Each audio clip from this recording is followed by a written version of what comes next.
Good morning Vizag to puri 2 days devotional trip కి స్వాగతం సుస్వాగతం. పూరి రథయాత్ర గురించి తెలియని వాళ్ళు ఎవరు ఉండరు, కానీ బడ్జెట్ లో ఎలా వెళ్ళాలో నేను మీకు చెప్తాను. రిచ్ గా తక్కువలో వెళ్ళాలంటే ట్రైనే కరెక్ట్. వైజాగ్ నుంచి పూరి వెళ్ళడానికి స్లీపర్ 300 పడుతుంది. జర్నీ చాలా ప్రశాంతంగా ఉంటుంది. నేచర్ ని చూస్తూ హాయిగా పడుకొని వెళ్ళొచ్చు. ఈ ట్రైన్ తిరుపతి పూరి ఎక్స్ప్రెస్ కాబట్టి తుపుక్ బ్యాచ్ తక్కువ ఉంటారు. ట్రైన్ మొత్తం తెలుగు వాళ్ళు ఉంటారు కాబట్టి ముక్కు మూసుకొని వెళ్ళాల్సిన పని లేదు. ట్రైన్ 2 hours లేట్ నడిచింది, అయినా ఎక్కడ బోర్ కొట్టలేదు. థమ్స్ అప్ ఇచ్చుకుంటూ పూరి రీచ్ అయిపోయాం. రీచ్ అయిన వెంటనే ఒడియాలో మెసేజ్ వచ్చింది, అర్థం కాలేదు. నేను వచ్చిన ట్రైన్ లో జనాలు ఎవరు లేరు అనుకున్నాను, కానీ దిగిన తర్వాత కానీ తెలియలేదు ఎంతమంది జనం ఉన్నారు అనేది.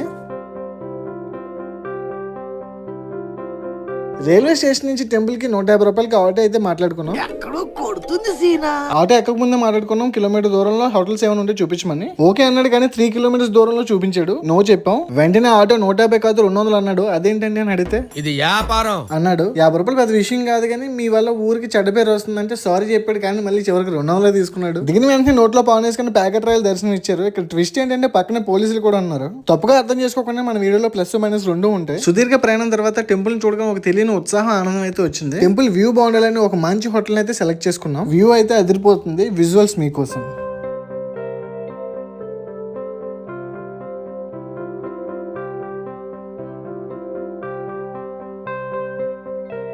రూమ్ 1500 అయింది. చాలా బాగుంది. రథయాత్ర టైంలో మీరు దేవుని దర్శనం చేసుకోవడానికి వెళ్తే అక్కడ దేవుడు ఉండరు, ఎందుకంటే గుండిచా టెంపుల్ లో ఉంటారు. ఈ టెంపుల్ నుంచి ఆ టెంపుల్ కి వెళ్ళాలంటే 3 kilometer డిస్టెన్స్ అయితే ఉంటుంది. ఆటో 20 రూపాయలు తీసుకున్నాడు. అక్కడ నుంచి 1.5 kilometer లోనే ఆపేశాడు, ఎందుకంటే అక్కడ నుంచి వెహికల్స్ వెళ్ళినవారు. ఇదే చెక్ పోస్ట్ మాట. నేను వచ్చింది బహుదయాత్రకి. బహుదయాత్ర అంటే రిటర్న్ రథయాత్ర. గుండిచా టెంపుల్ నుంచి పూరి టెంపుల్ కి రిటర్న్ తన ప్లేస్ కి వెళ్లేదని రిటర్న్ రథయాత్ర అంటారు. ఆ జగన్నాథ స్వామిని దర్శనం చేసుకోవడానికి క్యూ లైన్ అయితే కిలోమీటర్ పొడవు ఉంది. అది చూసి నాకు 2 నిమిషాలు ఏమీ అర్థం కాలేదు. బై గాడ్స్ గ్రేస్ దర్శనం అయితే నాకు చాలా త్వరగానే అయిపోయింది. దట్టు నాకు 2 times దర్శనం అయితే అయింది. టెంపుల్ నుంచి బయట రాగానే కొండలో ప్రసాదం అయితే అమ్ముతున్నారు. ప్లేట్ 100 రూపాయలు చెప్తున్నారు. అందులో అన్నం, పప్పు, కూర, పరమాన్నం ఉంటుంది. ఇది దేవుడి నైవేద్యం కింద భావిస్తారు. ఒక ప్లేట్ అయితే ఆర్డర్ చేశాను. అందరు యూట్యూబర్ లాగే నేను కూడా ఇక్కడ ఒక వీడియో తీశాను. అది చూసిన ఒక వ్యక్తి రచ్చ చేయడానికి ట్రై చేశారు. ఫోన్ లాక్కునే అంత పని చేశారు. వీడియో తీసింది టెంపుల్ లో కాదు, టెంపుల్ బయటనే కదా అంటే మాట వినలేదు. ఈలోగా మా మేనేజర్ సార్ వచ్చి మొత్తం ప్రాబ్లమ్ ని సాల్వ్ చేశారు. నాకు చాలా భయం వేసింది, ఎక్కడ నా ఫొటోస్ పోతుందేమో అని. Finally all safe.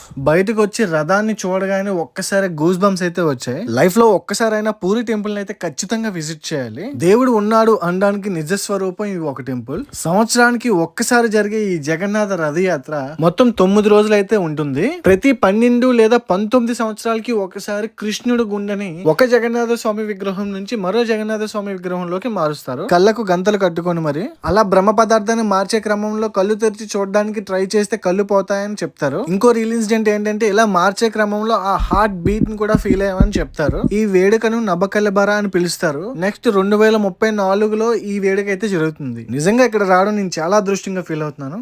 ఈ స్టోరీ ఎంతమందికి తెలుసో కింద కామెంట్ చేయండి. నేను ఏదైనా తప్పు చెప్తే కామెంట్ లో కరెక్ట్ చేయండి.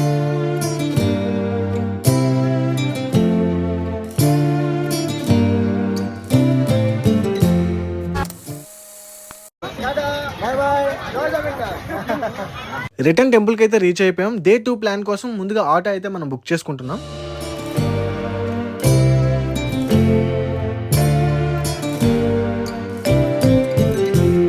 పార్ట్ 1 మీ అందరికి నచ్చిందని ఎక్స్పెక్ట్ చేస్తున్నాను. పార్ట్ 2 లో ఎందుకంటే బ్యూటిఫుల్ విజువల్, కావాల్సిన ఇన్ఫర్మేషన్ తో పాటు బడ్జెట్ ప్లాన్ కూడా మీకు చెప్తాను. దానికి మీరు చేయవలసిందల్లా ఒక లైక్ ఇచ్చి యూట్యూబ్ లో సబ్స్క్రైబ్ చేసి ఇన్స్టాలో ఫాలో చేసి చిన్న సపోర్ట్ ఇవ్వండి చాలు. ఉంటాను మరి, మీ గాజువా కుర్రాడు. జై జగన్నాథ్.